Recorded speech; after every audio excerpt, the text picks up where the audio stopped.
তার নাম ছালাউদ্দিন কাদের চৌধুরী। আমি তাকে বলি বাংলার বাঘ।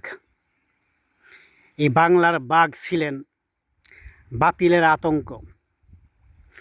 অবৈধ ক্ষমতা যারা দখল করে থাকত বছরের পর বছর, তাদের একটা আতঙ্কের নাম, তাদের একটা ভীতির নাম, তাদের একটা ভয়ের জায়গা ছিল এই ছালাউদ্দিন কাদের চৌধুরী নামটা। ছালাউদ্দিন কাদের চৌধুরী একবার বলেছিলেন যে এই আওয়ামী লীগ একটা ফ্যাক্টরি, যার সামনের দরজা দিয়ে রাজাকার ঢুকায়,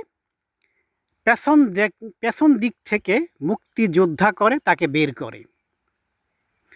আওয়ামী লীগের এটি আসলে বাস্তব চরিত্র। যে আওয়ামী লীগের বিরোধিতা করবে, সে যেই হোক, সে যদি মুক্তিযোদ্ধা পরিবারের সন্তানও হয়, তারপরেও সে রাজাকার। সে আলবদর, সে পাকিস্তানপন্থী। তাকে দেশ ছাড়া করতে হবে, তাকে পাকিস্তানে পাঠাতে হবে।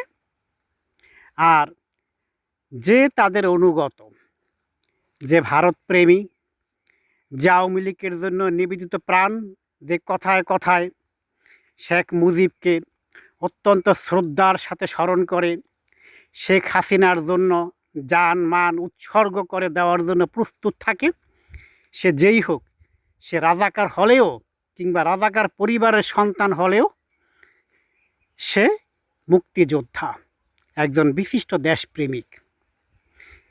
আমার দীর্ঘদিনের গবেষণায় আমি যা বুঝতে পারলাম, মূলত এইটাই বাংলাদেশ আওয়ামী লীগের মূল এবং আসল চরিত্র।